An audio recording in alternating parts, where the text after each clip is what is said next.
Fan de crédit, en partenariat avec la Fédération du courtage en crédit.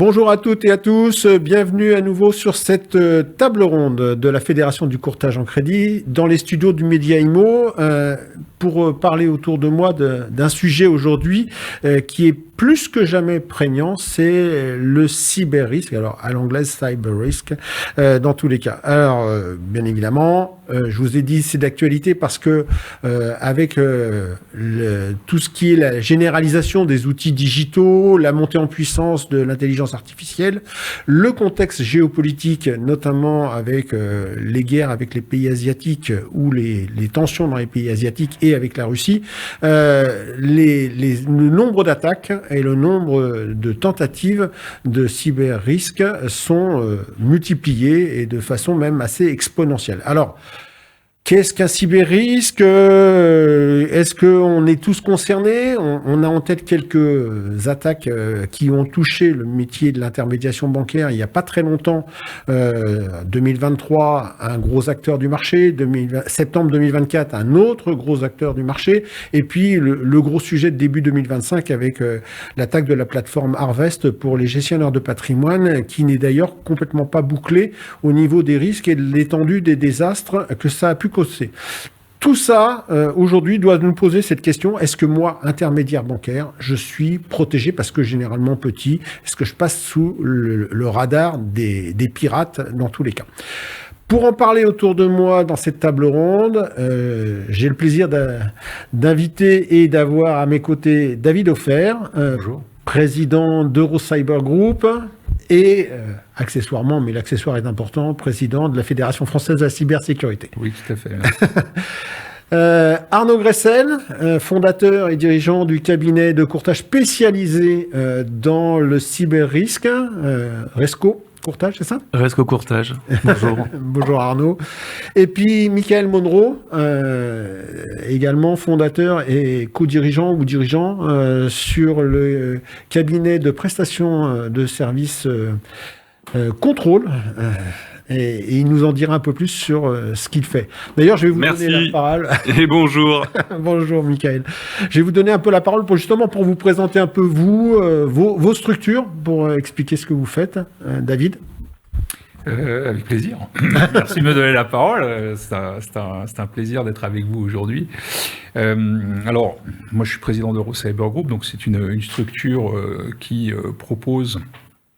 a l'originalité de proposer des services intégralement packagés pour la cybersécurité, et notamment dans le cadre de ce qui nous occupe aujourd'hui, des PME et des TPE, et on reviendra peut-être sur ce sujet-là, puisque on parlait des courtiers qui sont de petites entreprises.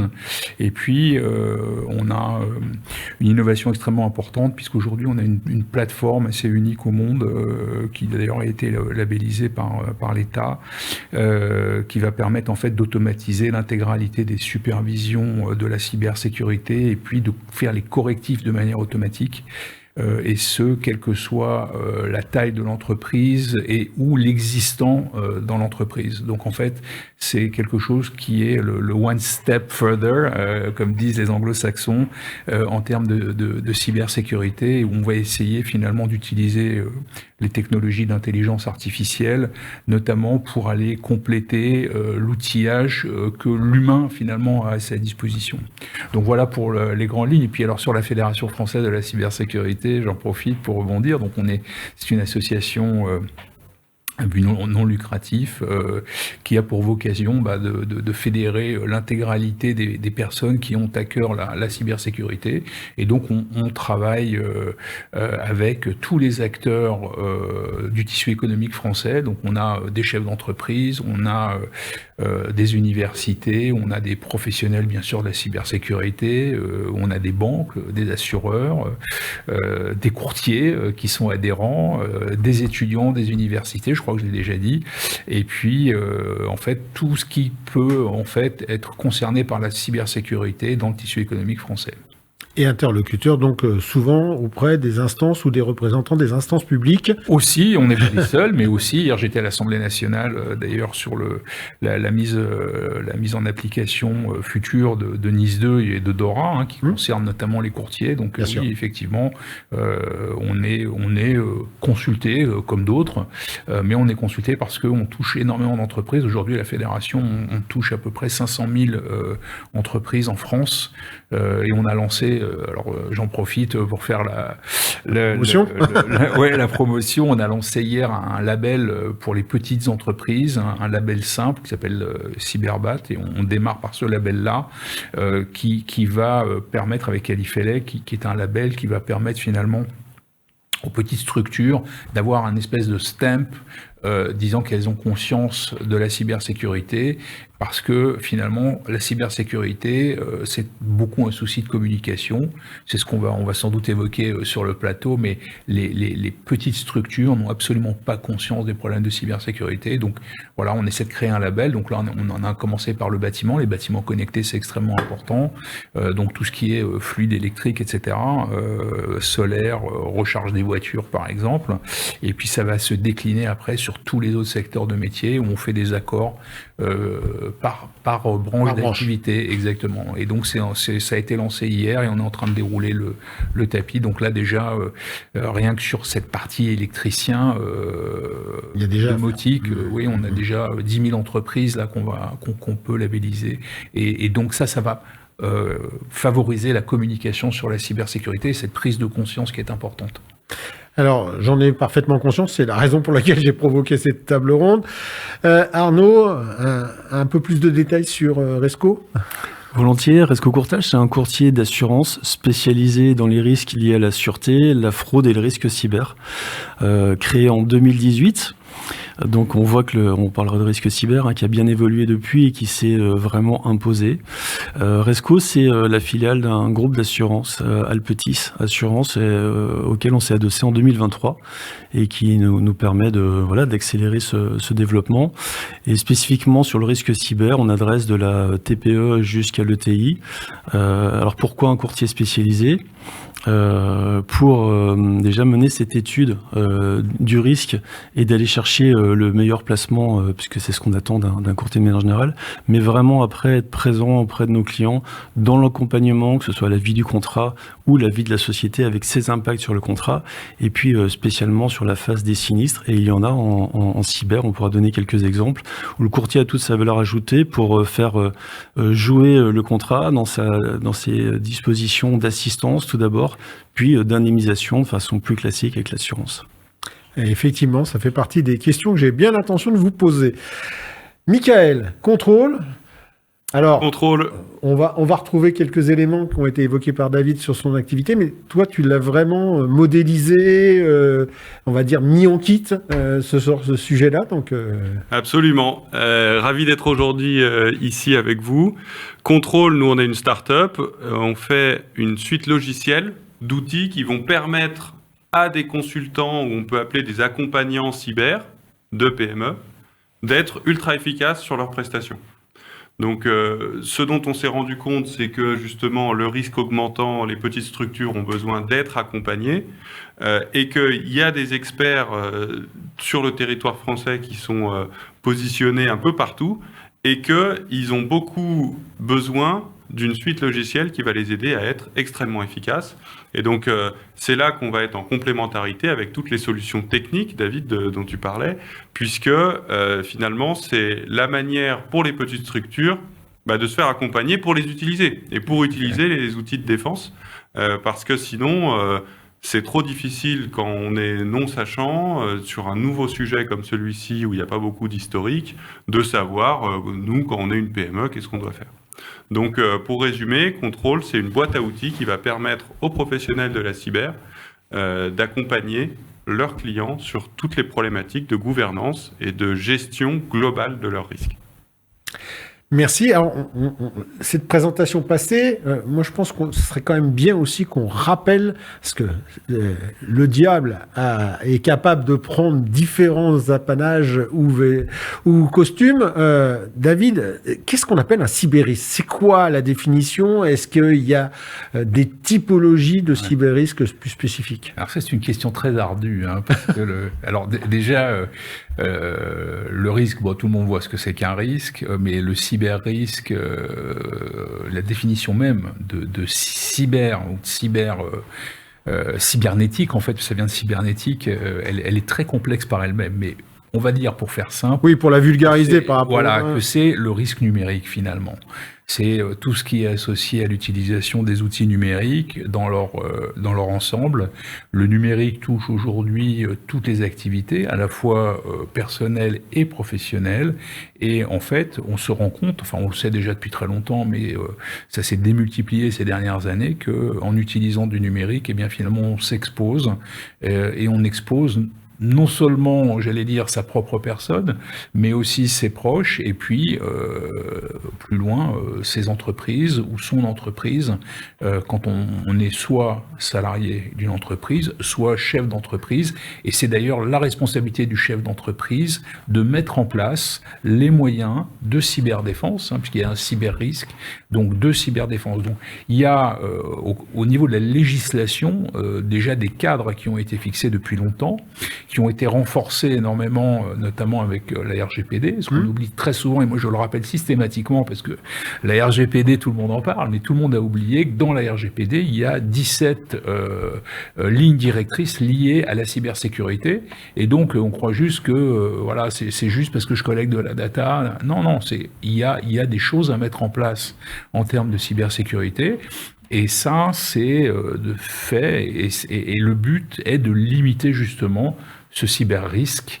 Alors après, bien sûr, il y a des analyses de risque, et puis il y a les nouvelles réglementations qui arrivent avec, pour les courtiers qui nous écoutent aujourd'hui, DORA, et quelle que soit la taille de ces entreprises, elles sont concernées. C'est-à-dire que nous, on sécurise au niveau d'Eurocyber Group beaucoup de courtiers, énormément, puisqu'on a des partenariats avec leurs syndicats également, mais la problématique, c'est que les petites structures croient qu'elles vont passer entre les mailles du filet. En fait, pas du tout. Mais on pourra peut-être y revenir. Oui. Et puis, je vais laisser mes camarades aussi développer le sujet. Alors, là-dessus, sur ce cyber-risque, je crois qu'il y a une image qui est intéressante à avoir aussi, c'est que certes, l'entreprise, elle est concernée par le risque. Et comme tu l'as dit, son environnement aussi dépend d'elle. Et ça, c'est intéressant, y compris même en termes de responsabilité citoyenne vis-à-vis de ses partenaires ou ses clients. Je prends l'exemple d'un courtier, et malheureusement, c'est des exemples avérés, qui se fait dérober des dossiers de clients. Et en fait, les dossiers de clients de courtier, ils contiennent toutes les informations utiles à usurper l'identité de la personne finale. Ce qui fait qu'on a des cas de gens qui ont eu des usurpations d'identité, et on connaît les scénarios. Quelqu'un monte une entreprise au nom de la mauvaise personne, et puis ensuite s'endette, et puis part avec l'argent. Et ça, c'est des choses qui, en fait, directement... ne viennent pas à l'esprit des gens. Oui, et n'impactent même pas directement la structure du courtier, parce que personne ne saura que ça vient de lui, la fuite. Donc, là-dessus, il n'y a même pas seulement des risques financiers et juridiques, il y a aussi de la responsabilité vis-à-vis de son écosystème, de faire ce qu'il faut. Et ça peut être dans le monde cyber, ça peut aussi être ne pas jeter les fichiers imprimés dans la poubelle, parce qu'on sait que des gens font les poubelles de courtiers ou de métiers du chiffre. Donc c'est vraiment une responsabilité globale, et qui n'est pas uniquement sur le numérique et par des solutions techniques. Alors justement, je posais la question de cyber-risque. Arnaud, on a tous en tête le virus, le ransoming, le cheval de Troie, bref, tout un tas de terminologies pour pouvoir essayer de décliner les différentes typologies.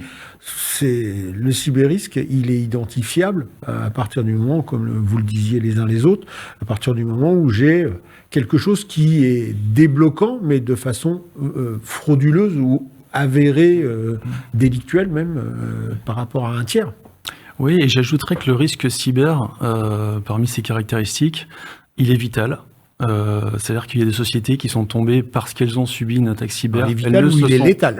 Alors, létal, pardon, il est létal, parce que les sociétés n'ont pas réussi à s'en relever, ou au moins étaient en redressement judiciaire.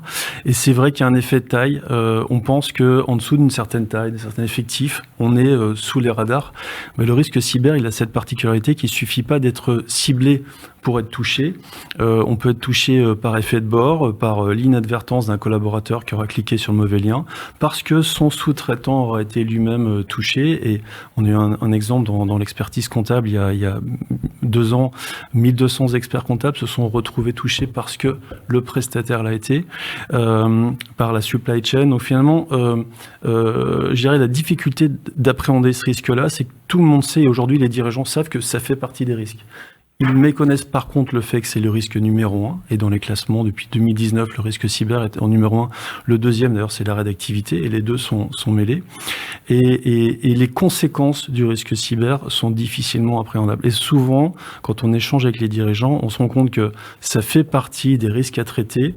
Mais est-ce qu'on est allé jusqu'au bout de la démarche de dire dans quelle mesure on peut être impacté, soit son entreprise, son image, on l'a dit, les conséquences pour son écosystème, ses clients, ça c'est difficilement appréhendable. Donc il faut vraiment prendre le sujet, avancer, et quand on est dans cette démarche-là, on se rend compte, parce que épaulé par des sociétés de conseil en cybersécurité ou ces prestataires informatiques ou des consultants, que on peut avancer vite et se sécuriser rapidement et objectiver le risque. Voilà. Mais tant qu'on n'a pas fait cette démarche, ça reste un élément dans une to-do list de risques à traiter, et souvent pas traité d'un point de vue sécurité informatique, et encore moins d'un point de vue assurance cyber, parce qu'en fait, même si ça progresse, on est à moins de 10% des PME assurées aujourd'hui, et même sur les ETI, on voit que ça progresse, mais il y a encore beaucoup à faire.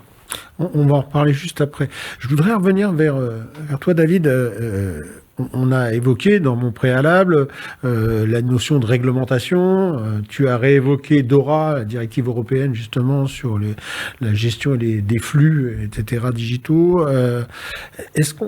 C'est quoi tous les textes parce que est-ce qu'on est capable de différencier à quel moment RGPD prend sa place, DORA prend sa place, d'autres directives prennent leur place aussi en ce moment, l'IRS et tout ça. Où est-ce qu'on se situe?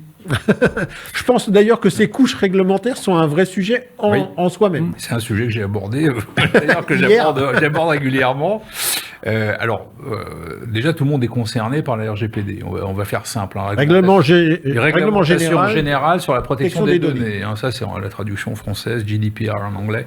Mais voilà, tout le monde est concerné, quelle que soit l'entreprise, quelle que soit la taille. À partir du moment où on a une liste de clients, c'est de la donnée personnelle quelque part. Et en fait, on est concerné. Et donc, ça implique de mettre en place un certain nombre de choses. Excuse-moi de t'interrompre, je te redonne la parole tout de suite, mais tu évoques la notion commerciale. On oublie quelquefois, oui, comme exemple, parce qu'on a la donnée personnelle. Exactement. Aussi des données, voilà. Si j'ai une personne salariée, j'ai des données personnelles de cette personne. En fait, je suis soumis à la RGPD. Donc, en fait, ce qu'il faut bien se dire, c'est qu'à partir du moment où on a une entreprise, la RGPD est à prendre en compte. Et comme je l'évoquais tout à l'heure, dans la RGPD, il y a des règles de cybersécurité à appliquer, qui sont nombreuses et qui sécurisent déjà beaucoup les entreprises. Le vrai souci, c'est que la RGPD n'est déjà pas appliquée, pas encore complètement. Ensuite, alors si on parle vraiment de la réglementation pour les courtiers, alors il y a DORA qui arrive, alors au-delà des réglementations professionnelles qui existent, mais il y a DORA qui arrive, qui va être très contraignante. Et puis on va aussi avoir le e-Privacy Act qui arrive aussi, qui va venir compléter la RGPD sur la notion de privacy, donc je sais même pas comment le traduire en français, mais de données privées et de leur diffusion et de leur utilisation surtout. Après il y a aussi l'IA Act, qui arrive aussi et qui va donc toucher les entreprises. Donc en fait on va avoir beaucoup de réglementations qui vont venir s'ajouter et qui vont être très contraignantes, notamment par les sanctions qui vont être appliquées. Et c'est là où on oublie déjà, et moi je reprends la base, hein, il faut toujours revenir à la base, c'est les sanctions de la RGPD sont lourdes. Hein, et tu l'évoquais tout à l'heure, mais les défaillances d'entreprises liées aux cyberattaques sont en constante croissance. Donc une cyberattaque, c'est pas juste de dire bon allez j'ai mon poste infecté, je vais le changer.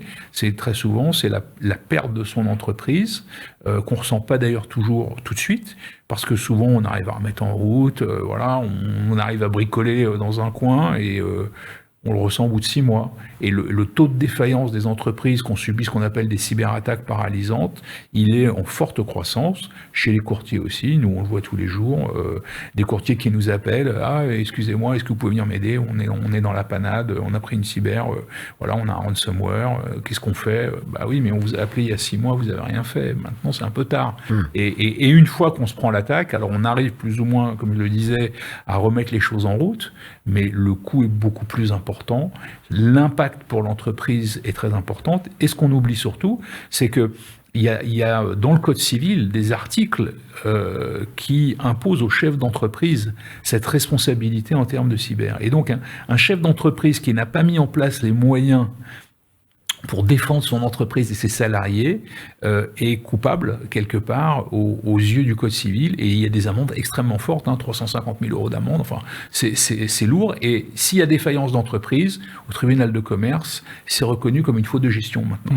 Donc en fait, les entrepreneurs, les chefs d'entreprise qui ne mettent pas en fait les bons éléments en place, en fait on considère qu'ils ont fait courir sciemment un risque à leur entreprise. Et sur ce que tu dis, au bout de 6 mois, il y a quelque chose qui me paraît très important de savoir, c'est que certes, on peut rétablir des systèmes informatiques, on ne sait pas rétablir la confiance des clients. C'est fait. Et en fait, quand vous avez perdu la confiance de votre écosystème, c'est pour ça qu'au bout de 6, 9, 12 mois, le chiffre d'affaires chute, et si vous perdez 30%, 40%, sauf si vous aviez une super marge avant, vous n'êtes plus capable de payer le salaire. Et donc en fait, un prestataire informatique, il va vous aider sur le sujet de la sécu, il vous aidera pas sur le sujet de la confiance. Oui, et puis sans compter que ces lots de données volées peuvent se retrouver sur le dark web et puis réapparaître quelques semaines, quelques mois plus tard, alors qu'on pense avoir jugulé son sujet. C'est le cas, et ce qui va permettre justement de ne pas perdre cette confiance, c'est d'avoir anticipé la crise. Et du coup, d'avoir eu une très bonne communication au moment de la crise, parce que c'est comme un incendie, on peut pas éviter tout incendie. Par contre, si on communique bien, qu'on a les bons réflexes et les bonnes gestions de la crise, on va conserver cette confiance au maximum et limiter les impacts. On va en reparler un peu plus tard justement sur... j'ai essayé de prévenir, mais je suis quand même victime, et comment je vais pouvoir gérer. Arnaud, je l'ai dit tout à l'heure, cyber-risque, cybersécurité, à partir du moment où on parle de risque et de sécurité, on parle d'assurance en général. Est-ce que tous les contrats qui existent, alors déjà le contrat d'assurance professionnelle en général, je suis pas sûr que tous les chefs d'entreprise maîtrisent les différences qu'il peut y avoir. Est-ce que tous ces contrats aujourd'hui comprennent obligatoirement des clauses sur le cyber risque dans tous les cas? Alors c'est une bonne question, parce qu'effectivement on a souvent tendance à croire qu'on est multi-assuré. Et c'est vrai pour un certain nombre de risques. Pour le risque cyber, il vaut mieux partir du principe qu'on n'est pas assuré en risque cyber, notamment après la phase de confinement et l'explosion des cyber-risques. Quand on avait des garanties cyber dans les contrats de responsabilité civile, ça a été retiré parce qu'en fait les assureurs n'avaient aucune maîtrise sur l'analyse du risque et sur les conséquences. Donc aujourd'hui, partons du principe qu'on n'est pas assuré en risque cyber sauf à avoir souscrit une police dédiée. Oui, on peut dans certains cas, sur des contrats de responsabilité civile, avoir une garantie cyber en option, mais on est limité sur des montants, ça reste forfaitaire. Et pour moi, par rapport à ce risque-là, qui est quand même très spécifique, c'est vraiment une démarche qui va allier la prévention et l'assurance. Et je pense pas que ce soit l'un ou l'autre. Déjà parce que si on n'a pas fait le minima en prévention, on sera pas assurable tout simplement. Et une fois qu'on est assuré, il faut de toute façon poursuivre cette prévention. D'ailleurs, les assureurs y concourent, et on pourra parler des dispositifs qui viennent intégrer ces offres pour avoir un bon niveau de sécurité et de résilience. Ce qui est intéressant, et ça a été dit en amont, quand on est touché, et On l'entend tout le temps, c'est plutôt quand est-ce que ça va nous arriver, plutôt que est-ce que ça va nous arriver. Dans les contrats d'assurance, aujourd'hui, on a tout un dispositif de gestion de crise. Et finalement, quelles que soient les offres qu'on va prendre, chaque contrat d'assurance cyber est constitué à minima d'un dispositif de gestion de crise. Soit l'assureur va faire appel à des prestataires spécialisés dans la sécurité informatique. On aura de la coordination de crise, on aura les experts informatiques qui vont intervenir tout de suite pour analyser l'origine de la cause. Est-ce qu'on est face à une cyberattaque ou pas ? Et si oui, quand est-ce qu'il y a eu intrusion dans le système d'information? Toutes ces informations-là, elles seront essentielles pour relancer le système.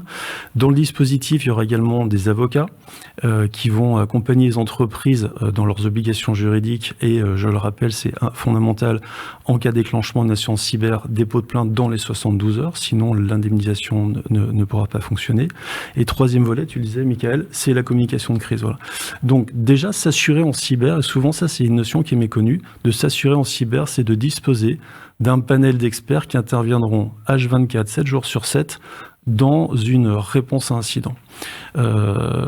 L'assureur prendra lui en charge l'ensemble des coûts de ces experts modulo des systèmes de franchise, mais là aussi on a bien évolué et il faut avoir des contrats qui garantissent au premier euro sans franchise. L'assurance, beaucoup plus classique, viendra prendre en compte les coûts consécutifs de cette cyberattaque jusqu'à la perte d'exploitation. Donc là ça peut se chiffrer en millions, les exemples ne manquent pas, donc il faut adapter justement son contrat à son activité, à la façon dont le business model réalisé, la saisonnalité. Et ce qu'on voit monter, et ce qui monte déjà plus vite de l'autre côté de l'Atlantique, c'est les recours en responsabilité. Parce qu'aujourd'hui, on peut être victime d'une cyberattaque et en même temps causer la cyberattaque d'un tiers, parce que par rebond des systèmes, exactement. Ou exploitation, comme le disait Michael, exploitation des données vis-à-vis de tiers environnants. Alors ça, c'est la compromission des données qui peut générer des recours de la part de ceux dont les données ont été compromises, ou être soi-même permettre une cyberattaque à un tiers et subir demain un recours. Donc on voit que le risque de responsabilité civile, il augmente et les contrats d'assurance cyber intègrent ça.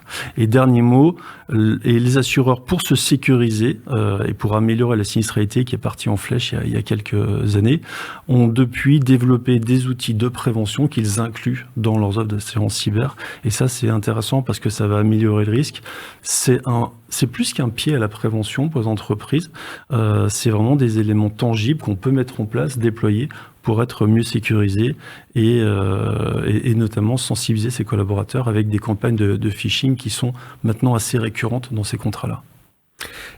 Si je me focalise un peu plus sur le métier de nos auditeurs, qui sont les intermédiaires bancaires, alors il y a le courtage en assurance. C'est vrai que pour l'instant, les intermédiaires bancaires sont très peu à manipuler des projets ou des produits et des services avec de l'argent confié, etc. Même si c'est prévu par la loi, mais en l'occurrence, ça va évoluer dans tous les cas.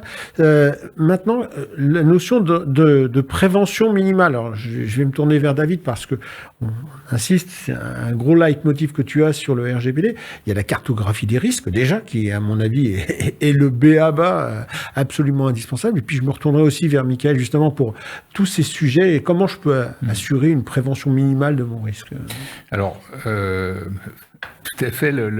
Alors, c'est vrai que je mets l'accent sur le RGPD, mais là, sur le monde des courtiers, il y a Dora qui vient et qui va être aussi très dur. Donc, nous, ce qu'on fait chez Eurocyber Group, justement, c'est qu'on a une offre complètement packagée pour assurer, finalement, toute la partie préventive, toute cette prévention qu'il faut mettre en place pour ne pas subir de cyberattaque. Parce qu'effectivement, après, une fois qu'on l'a, alors il y a les assureurs, il y a les équipes qui peuvent éventuellement intervenir, mais il est déjà trop tard. En fait, ce qu'il faut, c'est pas la subir du tout, parce que même si on a un bon assureur qui a un bon prestataire pour intervenir et puis remettre le système en marche, très souvent, en fait, la perte d'image, on l'évoquait tout à l'heure ensemble, la perte d'image, elle est irrémédiable.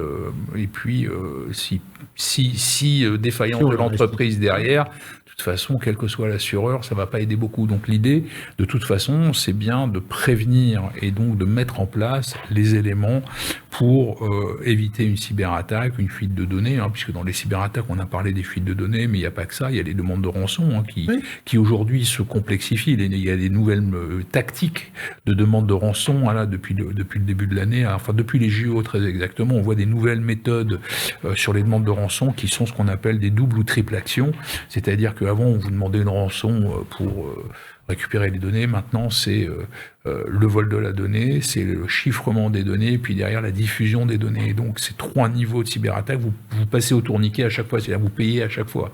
Et si vous payez pas, vous n'avez plus de boîte, c'est-à-dire vous n'avez plus d'entreprise, vous la remet pas en route, la rémédiation est très compliquée, les attaques sur les sauvegardes, donc même quand vous avez fait des sauvegardes, vous pouvez redémarrer, mais c'est pas sûr que ça se passe bien après. Donc en fait, il y a tout un contexte qui fait on dit toujours, vaut mieux prévenir que guérir. Et c'est ce que nous, on offre beaucoup aux courtiers, puisqu'on travaille beaucoup avec eux, pas que, mais et croire que parce qu'on est en fait une entreprise de taille modeste, on ne sera pas touché, effectivement, c'est complètement décalé. Et donc, je poursuis avec Dora. Dora met des contraintes supplémentaires sur la cybersécurité pour tous les métiers liés au secteur banque-assurance, quelle que soit la taille de l'entreprise. Alors effectivement, au sens de la directive européenne, on va retrouver des moyens à mettre en place qui sont moins onéreux que ceux des grandes entreprises, donc et de la même manière pour les courtiers. Donc il va y avoir des seuils. Néanmoins, même quand on a une entreprise et on a 10 personnes et qu'on est à moins de 2 millions d'euros de chiffre d'affaires, il y a quand même des choses à mettre en place. C'est pas je ne fais rien.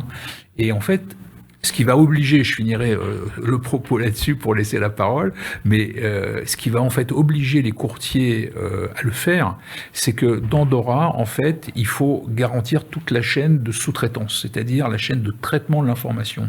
Et donc, quand on va avoir un assureur, une compagnie qui va avoir des courtiers, il faut que la compagnie s'assure que son courtier soit cybersécurisé. Donc en fait, même si le courtier ne veut pas être sécurisé, il va être obligé de remplir des formulaires de déclaration à son assureur, donc à son fournisseur quelque part, puisque c'est son fournisseur, de manière à prouver qu'il a mis en place des éléments de cybersécurité. Et s'il ne l'a pas fait, il va perdre le contrat parce que l'assureur ou le banquier ne pourra plus traiter et ne pourra plus poursuivre la relation contractuelle avec ce courtier. Et ça, c'est ce qui va en fait obliger tout le monde à passer sur cette dimension cybersécurité dans l'entreprise. La réglementation est faite pour ça. C'est pour garantir l'intégralité de la chaîne de valeur de la donnée, donc du numérique, quelle que soit la taille de l'entreprise. Et cette déclinaison, en fait, alors nous, on l'explique matin, midi et soir, je fais beaucoup d'interventions sur le sujet parce que les gens ne le perçoivent pas, mais à un moment, et nous, alors là, c'est très, j'allais dire, drôle, c'est très paradoxal parce que on reçoit, nous, maintenant, des coups de fil au bureau où en fait on a beaucoup de courtiers, d'agents de change, etc. qui commencent à recevoir des questionnaires de la part de leur banque, de leur assureur, donc de leur partenaire d'affaires. Et qui se disent c'est quoi ce truc-là et qui disent, écoutez, conformité Dora, veuillez nous indiquer, puis ils ont une liste de 3 pages de questions avec les documents à montrer, ils disent mais qu'est-ce que je fais là ? Je lui dis, il faut mettre les choses en place, vous ne les avez pas mis en place. Votre attestation d'audit, elle est où ? Votre attestation comme quoi vous avez mis en place des systèmes de surveillance, votre PCA, votre PRA, on parlait de gouvernance tout à l'heure, voilà. Est-ce que vous avez fait votre analyse de risque, etc. Quelle que soit la taille de l'entreprise, il faut le faire. Et là, c'est très compliqué parce que la cybersécurité, dans la perception des chefs d'entreprise, ça reste un centre de coût et non pas un centre de profit. Et tant qu'on ne comprendra pas que finalement la cybersécurité, c'est un investissement pour permettre finalement à l'entreprise de pouvoir progresser et de garantir son activité, on aura toujours un problème. Donc en fait, il faut un petit peu renverser la vapeur, c'est-à-dire faire prendre conscience que la cybersécurité, eh bien, c'est un investissement sur l'avenir de l'entreprise et sur la garantie, en fait, d'un service de qualité, d'un service qui va être fiable pour ses clients, puis aussi pour ses salariés, parce que si l'entreprise ferme, les salariés perdent leur travail. Bien sûr, bien sûr.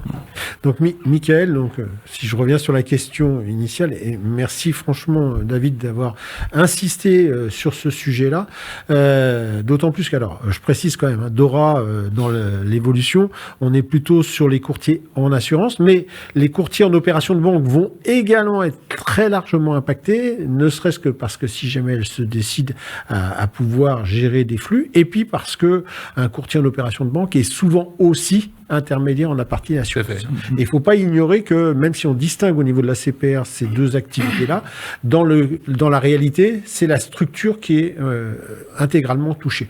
Et Dora est déjà en vigueur depuis... Oui, Dora est déjà en vigueur. Hein. C'est sur les dernières adaptations par rapport à toute la chaîne de distribution, comme l'évoquait David. C'est souvent ce qu'on me reproche, d'ailleurs, quand j'interviens sur ce sujet-là, en me disant « mais Dora, c'est déjà le cas, on n'est pas concerné ». Je dis « vous n'avez pas vu tous les volets de Dora qui vont, du coup, se déployer sur l'ensemble de la chaîne ». Donc, Michael, comment est-ce qu'on peut essayer d'assurer un niveau de prévention minimal quand je suis intermédiaire bancaire avec une petite structure, j'ai pas de DSI, j'ai pas de directeur de la conformité, j'ai pas de directeur juridique, je fais appel à un tiers comme vous, mais au global, déjà, la prise de conscience, la sensibilisation peut-être aussi? Moi, là-dessus, je vais te répondre par une question. Comment je fais pour être conforme, je suis une entreprise, au Code général des impôts? Comment je fais pour être conforme au Code du travail? Je demande à des gens qui ont passé du temps à être experts dans ces domaines-là. Et je vais rassurer toutes les personnes qui veulent faire de la cybersécurité et être à un bon niveau. Dora, c'est plus petit que le Code du travail.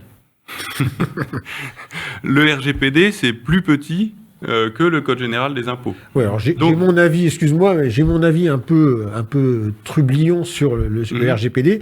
C'est effectivement quelque chose qui est assez large, mais justement, sa largeur fait que c'est pas toujours très compréhensible dans son adaptation et ça laisse beaucoup de place à l'interprétation. Mais parce que du coup, le Code général des impôts est parfement clair. Non. Allez, on ferme le débat, mais c'est vrai. Non, mais c'est une image quand même qui est intéressante parce que, en fait, nos auditeurs, nos téléspectateurs ici, ils maîtrisent des sujets extrêmement complexes. Et donc, tout le monde sait ce que c'est que de maîtriser un sujet complexe qui a des ramifications, comme tu le dis. Et donc, quand on est face à un sujet complexe comme ça, qu'est-ce qu'on fait? Est-ce qu'on se dit, OK, je prends le sujet, je le fais? Rarement, en fait, si c'est pas son cœur de business. Et comme tu le dis, la cyber, c'est une fonction support dans les entreprises. Et ça doit le rester. Il n'y a pas de raison que toutes les boîtes se mettent à être professionnelles de cyber. Donc, qu'est-ce qu'on fait? Toute cette longue introduction pour dire, on se tourne vers un expert en cyber, qui va, lui, avoir intégré une méthodologie efficace pour faire une analyse de risque, organiser les travaux, commencer par dire, OK, qu'est-ce que vous avez dans votre entreprise? Est-ce que vous avez une charte informatique? Est-ce que vous avez un endroit où vous avez la liste de vos clients? Est-ce que vous avez... On va faire cet environnement-là, on va établir un plan d'action en se disant, bon, le sujet n'est pas d'être capable de réagir à une attaque dans 2 semaines à fond. OK, on se donne 6 mois, 9 mois, 12 mois, on organise les priorités en fonction de la bande passante que le dirigeant ou la dirigeante a envie d'investir. Et du coup, on va arriver à avoir une posture saine, sereine, et c'est possible pour toute entreprise. Il faut se tourner vers un expert cyber. Une image qui est intéressante pour tout le monde, c'est qu'on se tourne vers un expert comptable qui connaît toutes les règles de compta et qui simplifie la lecture des règles de compta. De la même manière, tournons-nous vers un expert cyber qui va simplifier les règles de cyber. On parlait tout à l'heure de la gestion de crise, etc. Moi, il y a quelque chose sur lequel j'ai envie d'insister, c'est que même une assurance et certaines mesures de protection ne remplacent pas une approche vraiment préventive et où on organise sa réponse. Je vois trop de gens qui se disent c'est bon, j'ai pris une assurance qui a une gestion de crise, donc la gestion de crise c'est bon. Je prends un exemple simple d'une malheureusement une entreprise en ransomware qui dit bon hop ok, j'ai plus mes systèmes, j'ai un ransomware, j'appelle ma gestion de crise, je fais une communication à tous mes clients. OK ? La liste de tous mes clients, comment je fais ? J'ouvre mon ordi portable, non, j'ai personne en fait. J'ai plus ma liste de clients. Elle est sur mon système qui est bloqué. Et donc ça, c'est des choses qui s'anticipent. Et donc, c'est un expert cyber qui aura dit, faites un backup toutes les 3 semaines, toutes les 3 mois de votre liste de clients si vous devez l'utiliser pour votre gestion de crise. C'est des choses évidentes qu'il faut avoir juste anticipées parce qu'un professionnel sait ce genre de choses. Bruno, je voudrais ajouter justement vas-y, dis-moi, parce que forcément, ça va tourner en dollars dans les yeux des intermédiaires, en se disant, je veux bien, hein, je suis d'accord avec lui, mais c'est ça, plus ça, plus ça, plus ça, et il faut que j'ai le business en face de ça. Je rejoins Michael, parce qu'effectivement, se dire, je suis assuré, et entre guillemets, j'ai fait le job, l'assurance, elle va juste mettre à disposition, en cas de gestion d'un incident, un dispositif de gestion de crise. Alors, ils sont très efficients, que ce soit des équipes intégrées ou externalisées, ça fonctionne très bien et on a un panel d'experts, mais rien ne vaut la préparation. D'ailleurs, les assureurs y invitent de tester, jouer la crise en amont, de savoir sur qui on va pouvoir compter.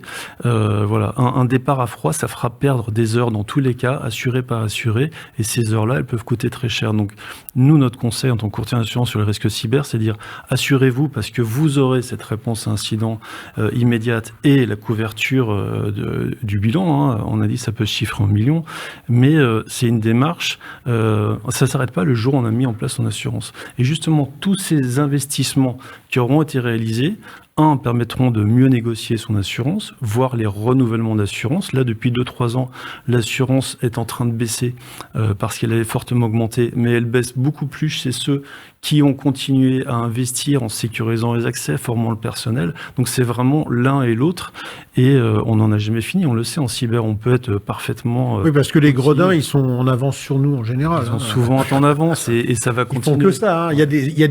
Faut aussi, pour nos auditeurs, avoir en tête que ça rejoint la question sur la taille, c'est que il y a des écoles de piratage dans le monde entier.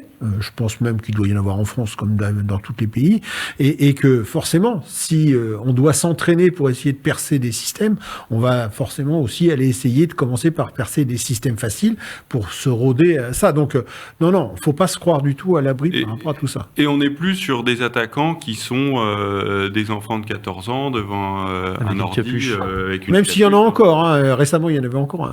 mais on est aussi sur toute une industrie de l'attaque où il y a des gens qui vont déposer leurs enfants le matin à l'école dans des pays lointains ou pas, et bon, c'est le métier, et qui ensuite vont faire de la négociation de ransomware pour le compte des attaquants.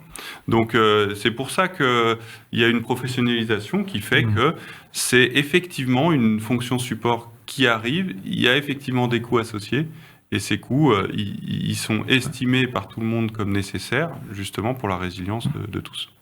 Alors David, justement, on en parlait tout à l'heure et tu mettais l'accent. Moi, c'est pour faire bien prendre conscience, c'est le coût de la prévention au regard du coût du risque. Parce que oui, il y a le risque de mortalité de l'entreprise, mais il y a le risque économique et financier, tout simplement. Moi, j'aime bien prendre des exemples concrets et j'essaie de ne pas être trop stratosphérique dans mes explications.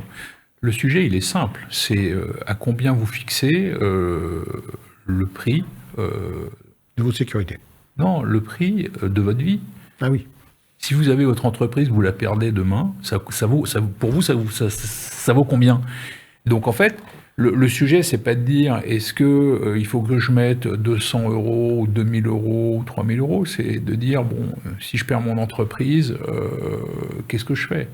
Et en fait, on en est là aujourd'hui. Nous encore une fois, hein, alors pas d'ailleurs que sur les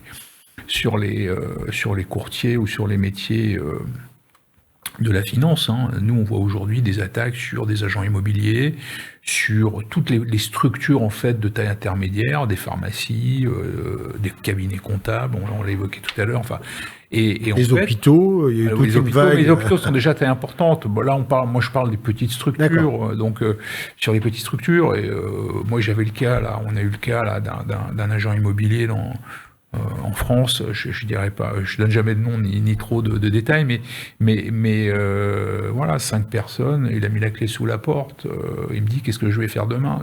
Je suis désolé, on peut rien faire. C'est-à-dire qu'à un moment, on a perdu les données, il y avait rien qui avait été mis en place, il n'y a pas de sauvegarde, il avait plus de clients, il pouvait pas redémarrer. La demande de rançon était de l'ordre de 150 000 euros, il faisait 300 000 euros de chiffre d'affaires ou 350 par an. Il m'a dit, moi je sais pas, donc voilà, même en négociant, ils ont baissé un peu, mais voilà, il n'a pas pu payer, c'est fini. Je m'excuse, l'expression est un peu dure, mais la boîte était pliée, c'est fini. Et ça, c'est une réalité quotidienne, c'est-à-dire c'est pas peut-être, ça arrivera. On en a tous les jours des exemples comme ça. Et nous, on travaille beaucoup aussi avec la gendarmerie. Donc, la gendarmerie, ils ont mis en place le 17 cyber, qui est un numéro de téléphone d'urgence à appeler en cas de cyberattaque aussi.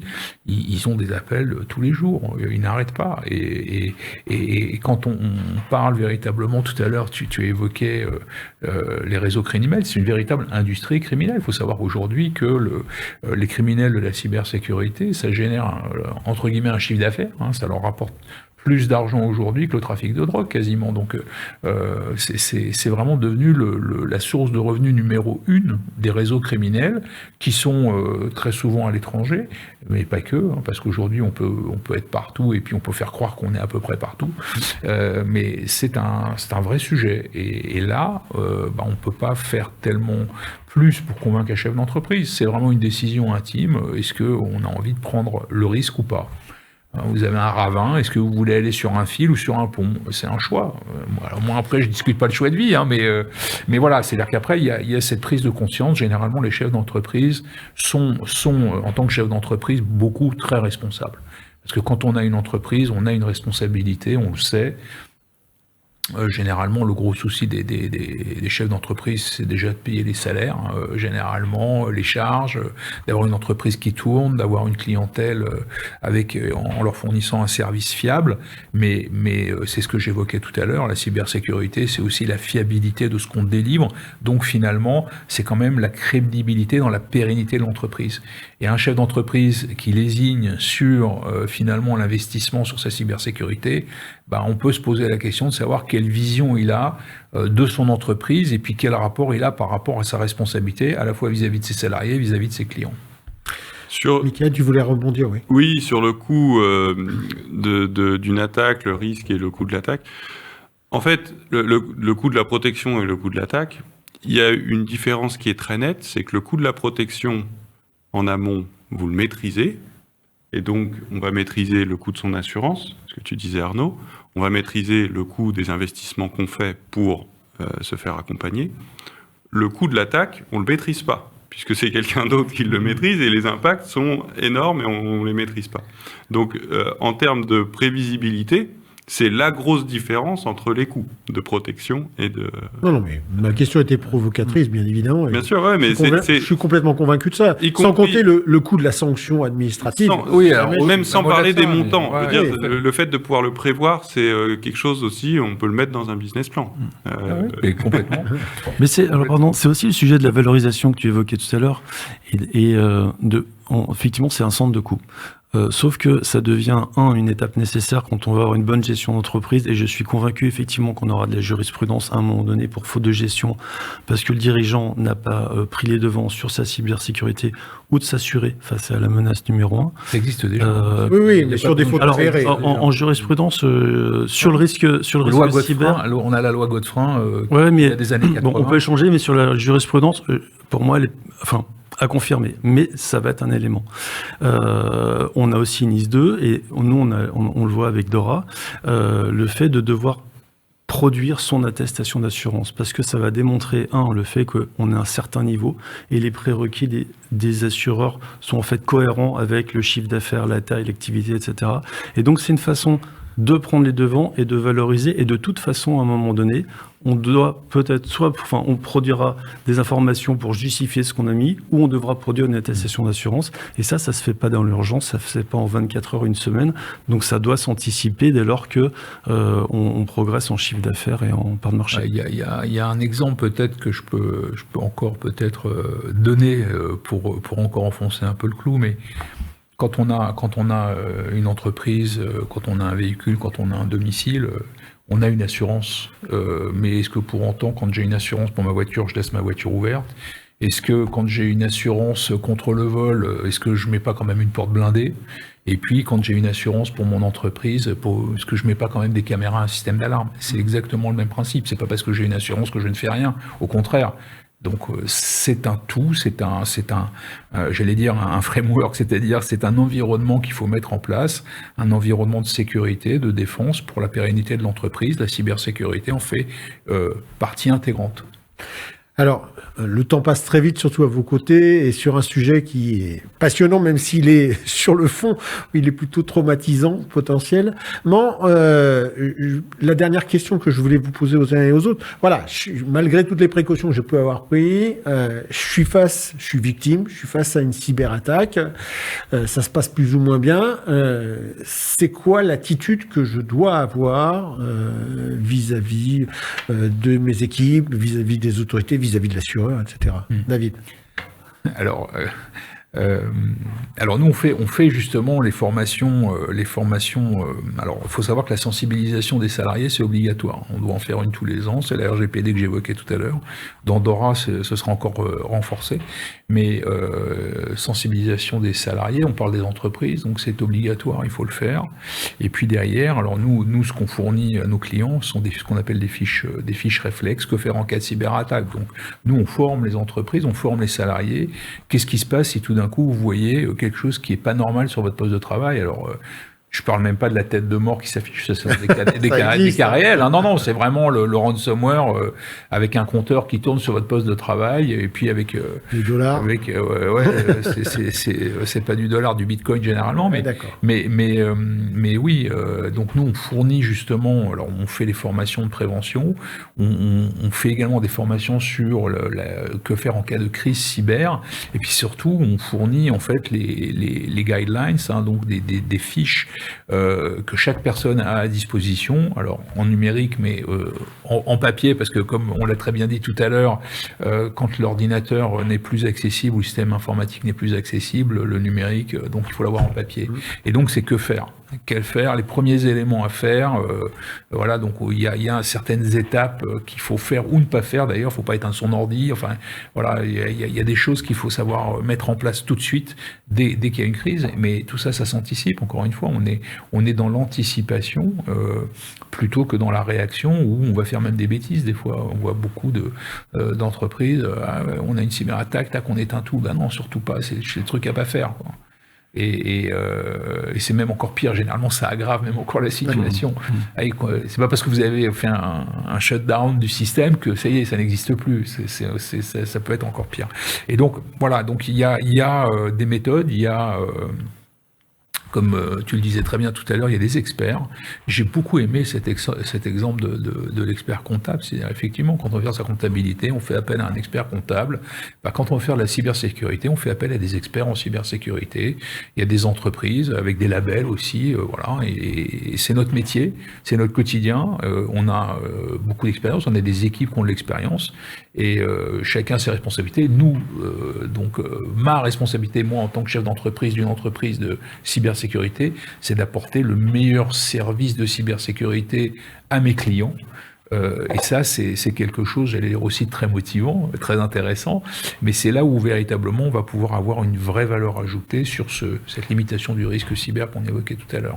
Alors, avant de donner la parole à Arnaud pour boucler sur la question de l'assurance, Michael, le développement du télétravail a fait que les DSI ont essayé d'ouvrir les accès.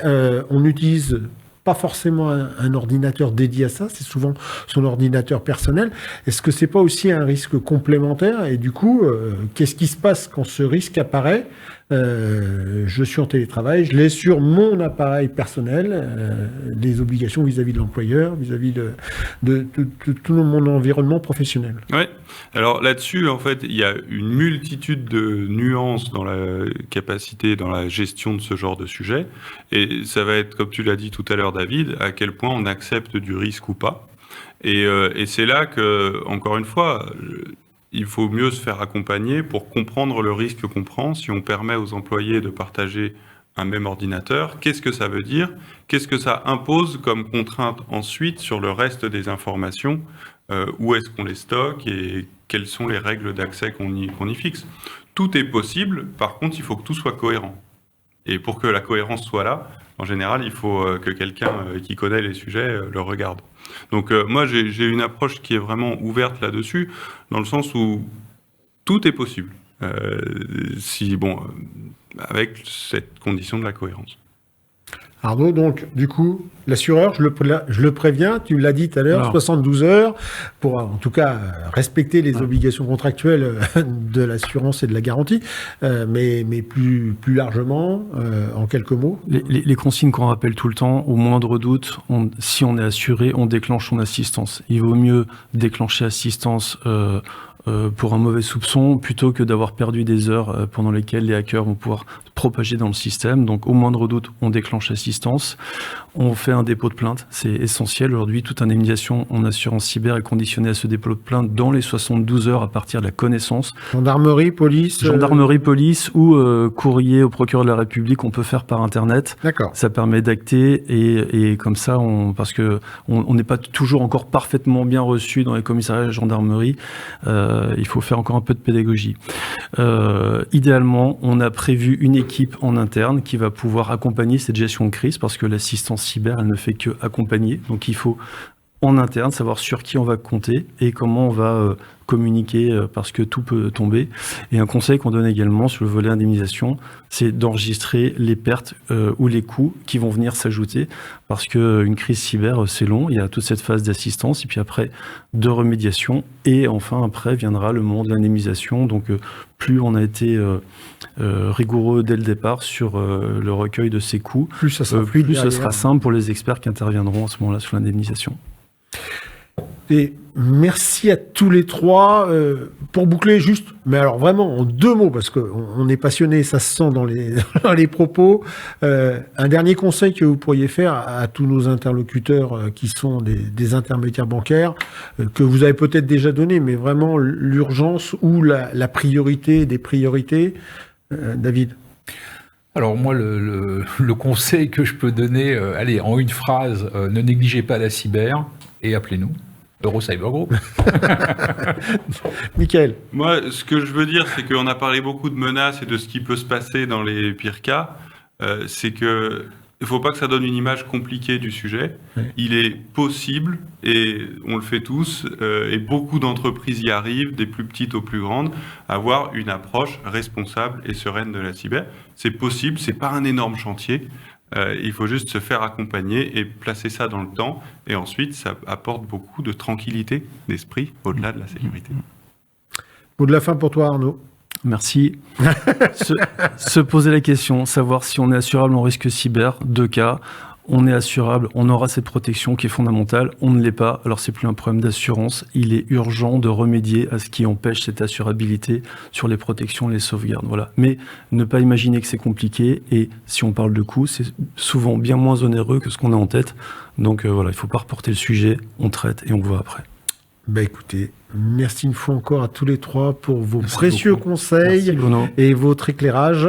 Je vous donne rendez-vous à la prochaine table ronde qu'on réalisera pour la Fédération du courtage. Et puis, vous l'avez entendu, si vous n'avez pas engagé ce scan, cet audit de votre risque cyber, je vous engage à le faire le plus vite possible.